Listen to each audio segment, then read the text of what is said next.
आपको एक के बाद एक पड़ताल हम दिखा रहे हैं, जहां पर बच्चों के साथ क्या हुआ है, घर के बुजुर्गों के साथ, युवाओं के साथ भी हो रहा है। दरअसल आंखों की एक बीमारी इन दिनों लोगों को परेशान करके रख रही है। दावा किया जा रहा है कि ऐसा एक वायरस के कारण हो रहा है। तो चलिए करते हैं इस खबर का कंप्लीट विश्लेषण।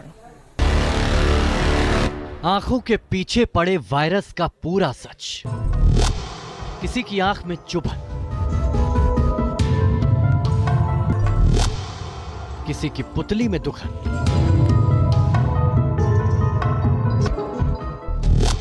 किसी की आंखें सूज रही हैं,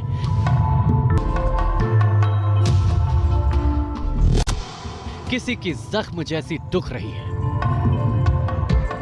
लोगों की आंखों में ना जाने क्या रोग लगा है, कौन सा वायरस है जो आंखों के पीछे पड़ा है। बारिश और बाढ़ के बाद एकाएक आंखों में संक्रमण के मामले बढ़ गए। बड़ी संख्या में बच्चों और नौजवानों में आंखों में लालीपन और दर्द की परेशानी बढ़ गई। लोग इसे कंजक्टिवाइटिस का नाम दे रहे हैं, मगर ये कंजक्टिवाइटिस ही है या कुछ और है? अगर लक्षण देखें तो पहले आंखें लाल होती है, फिर आंखों में खुजली होने लगती है। खुजली बढ़ती है तो चुभन महसूस होती है। देखते ही देखते आंखें सूजी सूजी सी नजर आने लगती है और महज 24 घंटे के अंदर सूजन इतनी बढ़ जाती है कि आंखें खुलना तक बंद हो जाती है। अब सवाल यह है कि आंखों को दुख देने वाली ये बीमारी क्या है?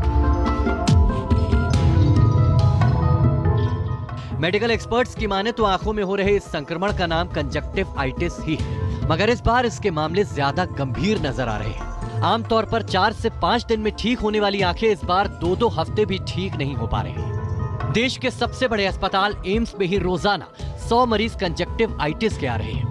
एम्स से सटे सफदरजंग में भी कुल आने वाले मरीजों का 10% केस कंजक्टिवाइटिस के हैं। दिल्ली के अलावा गाजियाबाद, हैदराबाद, भोपाल, इंदौर और पटना जैसे शहरों में भी कंजक्टिवाइटिस के मामले तेजी से बढ़ने लगे हैं। मेडिकल एक्सपर्ट्स का मानना है कि अगर संक्रमण इसी तरह से बढ़ता रहा तो महामारी का रूप ले सकता है। अब सवाल यह है कि कंजक्टिवाइटिस इतनी तेजी से फैल कैसे रहा है? मेडिकल एक्सपर्ट्स ने इसकी कई वजह बताई है।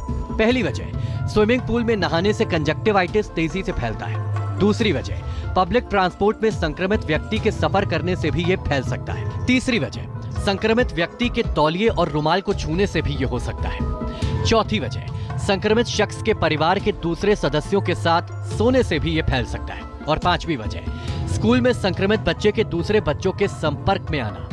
बताया जा रहा है कि बाढ़ और बारिश भी कंजक्टिवाइटिस संक्रमण के लिए जिम्मेदार है। इलाज के साथ साथ कुछ सावधानियां बरतकर इसके खतरे को कम किया जा सकता है। मसलन, भीड़ में ना जाए, अगर जाना जरूरी हो तो चश्मा पहने, इधर उधर ना छुए, हाथों को बार बार साफ करें। कोरोना काल की तरह ही हैंड हाइजीन का ख्याल रखें। दिन में 3 से 4 बार आंखों को छींटे मार कर धोएं। अगर आंख लाल होने के साथ आंखों में दर्द भी है तो फौरन डॉक्टर से संपर्क करें। कहते हैं सावधानी ही सुरक्षा है, और इस सावधानी को अपनाकर ही देश कोरोना जैसी महामारी को हरा चुका है। जरूरत एक बार फिर उसी तरह के संयम और सावधानी को बरतने की, तभी कंजक्टिवाइटिस को महामारी बनने से रोका जा सकता है।